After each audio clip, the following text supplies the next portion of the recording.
Isaías 54, quem achou, diga amém. Versículo 1 a seguir.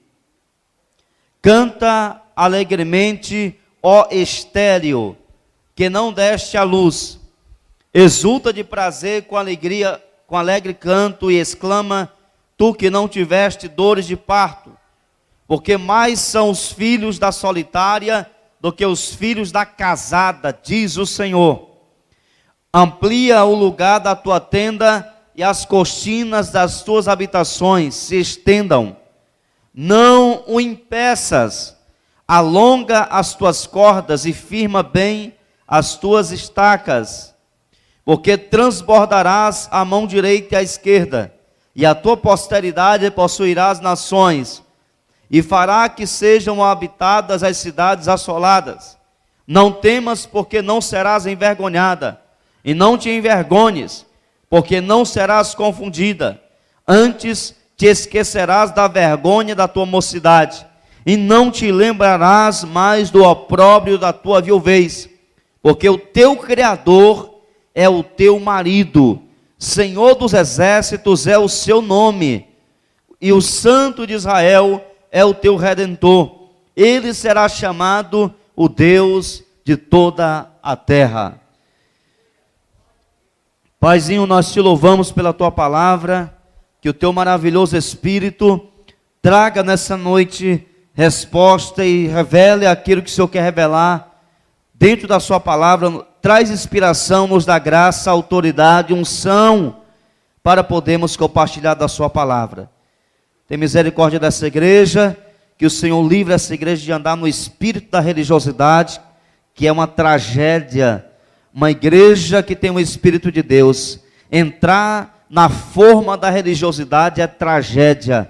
Tem misericórdia de nós, que as cordas da religião sejam quebradas, e que venha um tempo de adoração espontânea, que venha um tempo onde o teu povo adore o Senhor, esforce a sua vida para adorar o Senhor, independentemente daquilo que enfrentam, daquilo que vivem. Que o Senhor nos ajude a vencer o espírito maligno de religiosidade, porque somente Satanás é quem deseja ver uma igreja engessada, ver uma igreja paralisada, porque aonde o povo para, não há ação de Deus. O Senhor trabalha com quem está em movimento, com quem se movimenta. O Senhor trabalha com quem responde a tua palavra, com quem responde a tua voz. Então que o Senhor nos ajude e nos livra, nos dando vigor, nos dando motivação, nos dando ativação para viver o sobrenatural de Deus, em nome de Jesus. Se você é essa pessoa, diga amém. Amém, pode sentar. Uma das coisas mais terríveis que pode acontecer uma igreja só dá amém ou glória a Deus quando o pregador diz, diga amém, diga glória a Deus. Isso é sinal que não há uma resposta daquilo que Deus está ministrando.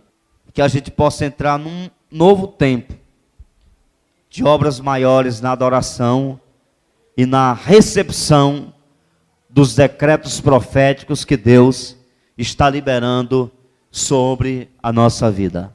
Amém? 2018 é o ano de quê? É o ano das obras. 2018 é o ano das obras ainda maiores. Hoje são 10 de janeiro. Um terço do mês de janeiro está fechando as portas. E a pergunta é: quais foram os passos que nós demos, né, as decisões que já tomamos para que obras maiores aconteçam no decorrer do ano? Eu digo a você que alguns irmãos dessa igreja já deram alguns passos. Nós acabamos no dia 8, na terça-feira, uma primeira jornada de 7 dias, de primícias, de oração. Já foi os primeiros passos dados em direção a obras maiores. Os que participaram certamente estão desejando obras maiores. E eu quero hoje, amados, ministrar uma palavra em nosso coração. E essa palavra, Isaías, que já foi lido, eu quero falar sobre obras maiores em tempos de escassez. Dentro desse texto, nós vamos caminhar nessa rota. Nós vamos falar um pouquinho sobre isso. Todos nós sabemos que Isaías profetizou 7 séculos antes de Jesus. 700 anos antes de Cristo, Isaías foi usado como profeta. E essa palavra de Isaías 54 também é uma palavra escatológica. Isaías está falando também do futuro de Israel, posso dizer do nosso futuro. Ele está falando do progresso, ele está falando da glória, ele está falando da vitória de Israel, da glória futura de Israel, num período de relacionamento com Cristo, onde não haveria derrota. Mas eu quero aplicar esse texto na nossa vida pessoal hoje, gerando obras ainda maiores em tempos de escassez. Todo mundo aqui sabe o que é escassez, não é verdade? Nós sabemos que a escassez é um momento de limitação aguda que nós enfrentamos, um momento de necessidade, um momento de sequidão, um momento que você gostaria de fazer alguma coisa, mas há algumas limitações e algumas coisas que te impedem. E aqui nós vemos a escassez estampada no versículo 1. E eu começo falando com vocês sobre um poderoso desafio. O versículo, a abertura do texto começa: canta alegremente, canta alegremente. Tem uma vírgula. Se tivesse terminado aí, fosse um ponto, amém. Em outros textos, vai dizer que a igreja precisa cantar alegre, que ela precisa entrar pelas portas do templo com alegria, que ela precisa exaltar o nome do Senhor com alegria. Acontece que depois da vírgula, diz assim: ó estéril, canta alegremente, ó estéril. Isso aqui eu defino como um desafio.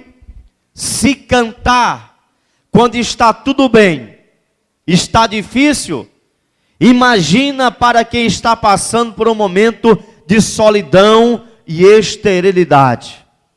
Deus revela uma palavra para nós dizendo: canta alegremente, ó estéril. Se viver alegremente em tempos de vitórias está difícil, se viver em tempos que temos pelo menos o suficiente para vivermos, imagina num tempo de esterilidade. Mas é isso que Deus diz: a ordem é para exultar de prazer, com alegre canto, e exclamar de felicidade.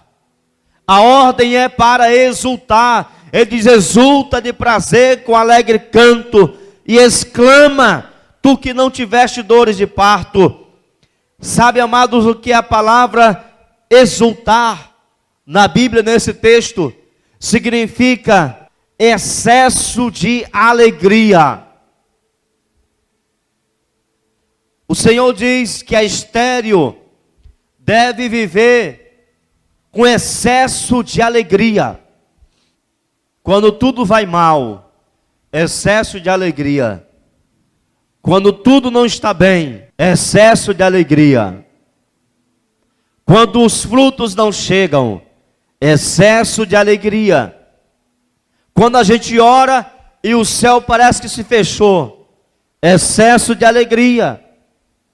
As obras maiores só serão experimentadas por quem amar a Deus mais do que a sua própria vida.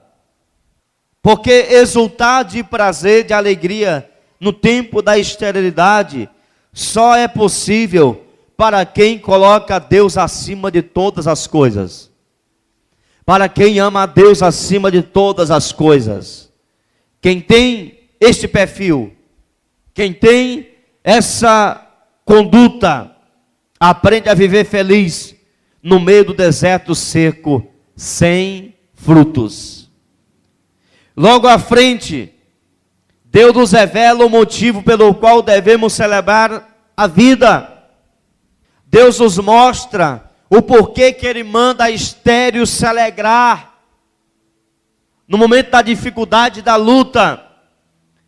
Deus nos revela o motivo de celebrarmos a vida, mesmo que as circunstâncias não sejam favoráveis.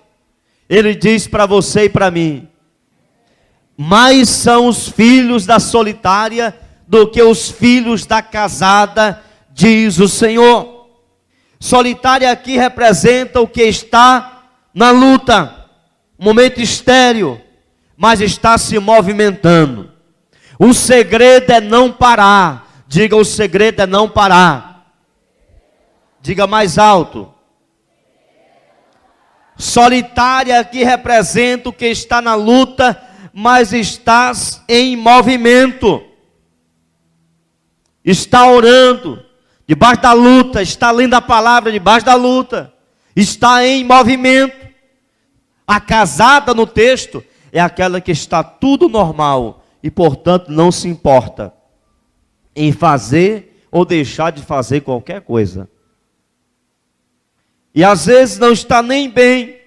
Acontece que a casada no texto não tem discernimento do que precisa ser feito.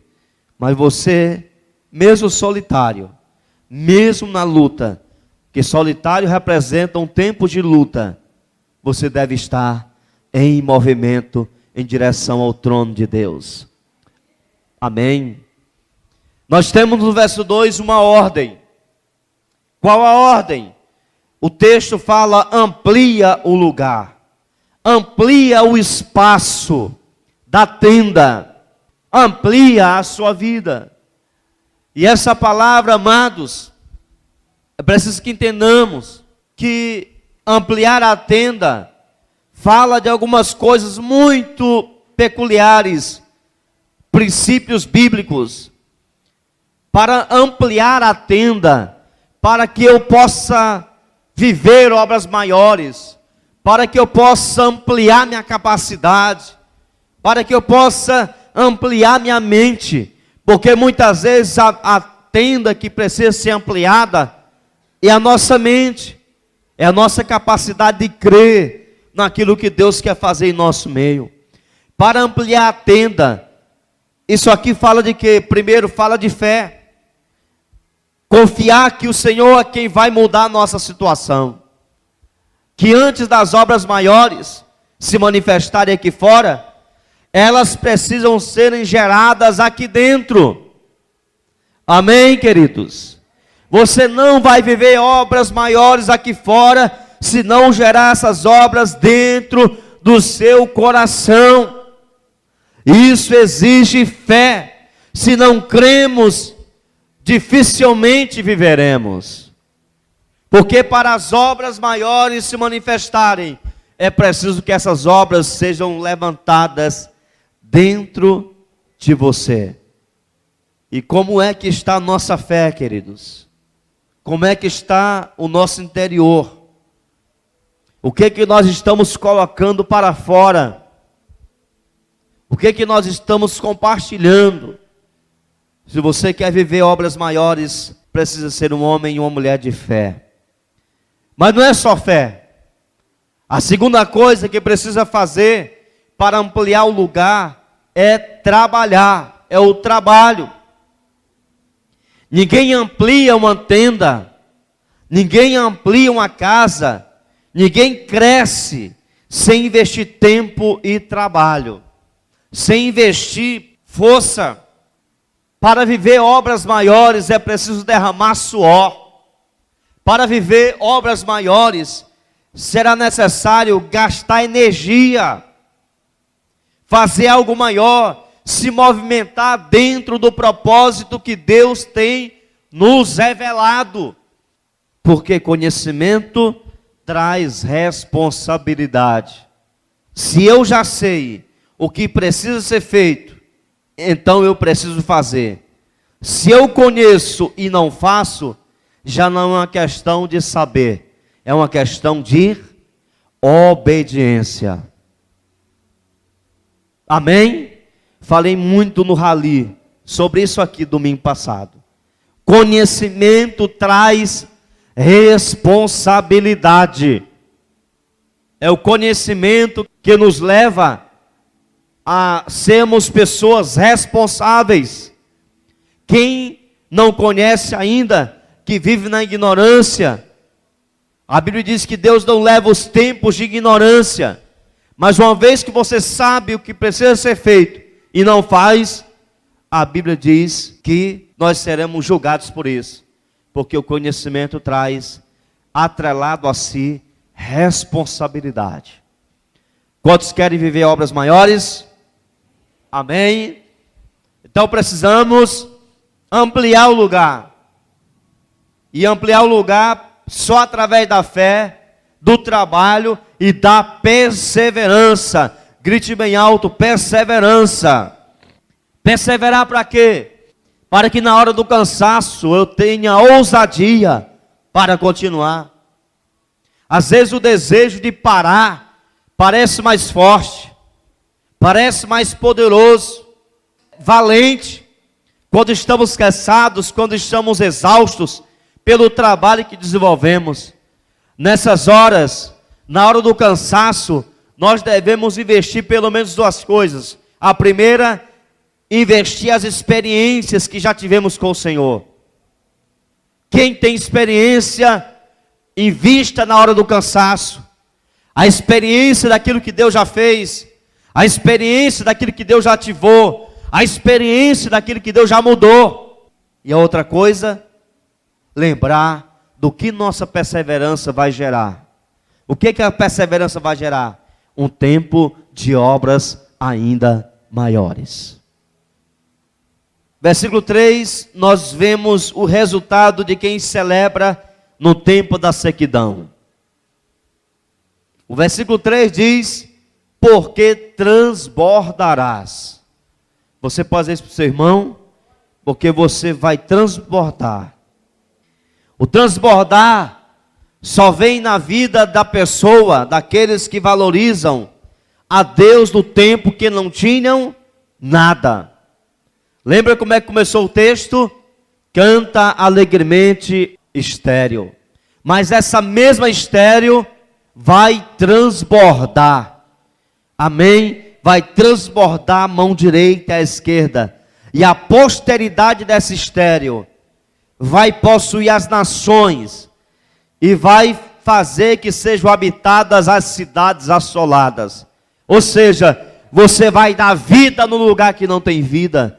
Você vai levar frutos no lugar que só tem sequidão. Porque você vai transbordar de vida no Senhor, diz a palavra de Deus. Se você crê nela, diga glória a Deus. Talvez você esteja vivendo um período de esterilidade, de luta, de escassez, de dificuldade. E eu quero dizer uma coisa para você, amado. O tempo, o período de esterilidade é para ser aproveitado para adorar, para cantar com alegria. O Senhor é quem diz aqui: canta alegremente, ó estéril. Agora, nós só entendemos o versículo 1 quando lemos o 3. O 1 diz: canta estéril. Mas o 3 diz: você vai transbordar. Quem está ouvindo isso aqui? Por favor, pegue isso aí. Verso 1 diz: canta alegremente, ó estéril. E o verso 3 diz que a mesma estéril vai transbordar para a direita e para a esquerda. só entendemos o verso 1 quando lemos o 3. Então eu quero dizer para você uma coisa: a sua história não acaba no versículo 1. Na esterilidade, no período de seca, a sua história não acaba no verso 1. Você vai viver o versículo 3 da sua vida. Então, nosso desafio é continuar, mesmo que as coisas não estejam tão boas, porque quem deseja gerar obras maiores no tempo de escassez precisa continuar crendo, mesmo que esteja na estação estéril, sem frutos. O versículo 4 diz o texto que virá o tempo que as bênçãos vão superar o fracasso. Será que só eu quero isso? A Bíblia diz aqui: não temas, porque não serás envergonhada, e não te envergonhes, porque não sofrerás afrontas. Antes te esquecerás da vergonha da onde? Do versículo 1. Da vergonha da mocidade, do versículo 1, sem frutos, da estação sem frutos. E não te lembrarás mais do opróbrio da tua viuvez. Opróbrio é vergonha, humilhação, derrota. Mas está mais atrelado à vergonha, à humilhação. Palavra opróbrio, o Senhor está dizendo que você não vai mais se lembrar desse tempo. Amém, irmãos? Virá o tempo que a bênção será maior do que o fracasso. Se você crê nisso, meu amado, declare isso para a sua vida. Levante sua mão e diga comigo: virá o tempo que a bênção de Deus na minha vida vai superar todos os fracassos, no nome de Jesus. Te esquecerás da vergonha da tua mocidade. O período da esterilidade é um tempo de preparação para obras ainda maiores. Deus nos revela aqui que a promessa será tão gloriosa que esqueceremos os tempos de angústias. O tempo de angústia será invadido, será vencido pela promessa de Deus. Os desertos que passamos será vencido pela promessa que será maior do que a nossa dor. A promessa vai superar a dor. A promessa vai superar a derrota, porque o texto diz: você vai se esquecer do tempo da tua mocidade. A mocidade está estampada no versículo 1, o tempo da esterilidade. Mas para que a mocidade seja esquecida, o tempo difícil seja esquecido, é preciso que no tempo difícil você cante alegremente, você viva alegremente, você sirva a Deus dentro da sua luta. O período da esterilidade é um período de promessa, é um período de consolidar a promessa. Deus nos revela aqui que a promessa será tão gloriosa que as lutas serão esquecidas. Agora, será que este esquecer é a mesma coisa que não lembrar? Será que a bênção de Deus, quando chegar, vai fazer a gente não lembrar das angústias, das lutas que passamos? Não, certamente não é isso.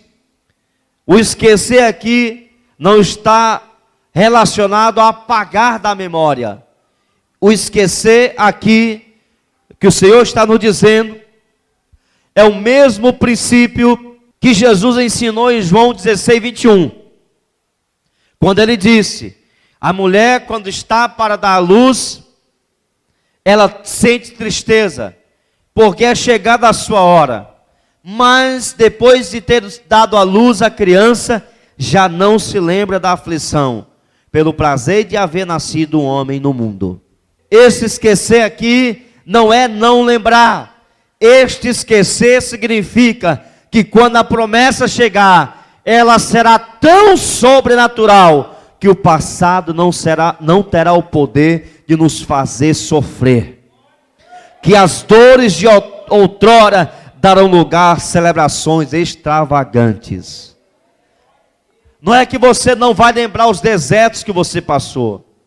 Não é que uma mulher não lembra da dor que ela sentiu quando teve um filho. É que a alegria de ter um filho é tão grande que a dor que ela sentiu não lhe causa tristeza quando vê o seu filho crescendo. Assim também é o tempo de promessa. Assim também é para nós. O esquecer aqui está relacionado a lembrar sem sofrimento, a olhar para trás e lembrar das lutas que passou, mas celebrando a Deus, porque as lutas que passou serviu para consolidar um tempo de obras ainda maiores para a glória de Deus. E por último, o versículo 5, a palavra de Deus diz: pois teu Criador é o teu marido, o Senhor dos exércitos é o seu nome, e o Santo de Israel é o teu Redentor, que é chamado Deus de toda a terra. A razão pela qual Deus age assim, que Ele manda cantarmos no período difícil, é porque o teu Criador é o teu marido. O que a gente entende sobre marido e mulher? Isso fala de aliança. Deus está dizendo: eu tenho uma aliança com você. A mesma coisa que nós falamos ontem. Você promete amar essa mulher na saúde, na doença, na alegria, na tristeza, na fartura, na escassez. E aí a pessoa promete. Da mesma forma, Deus está dizendo: eu tenho uma aliança com você. A diferença é que Deus não esquece da aliança que Ele tem. O Senhor diz aqui: eu sou o teu marido. Isso fala de aliança.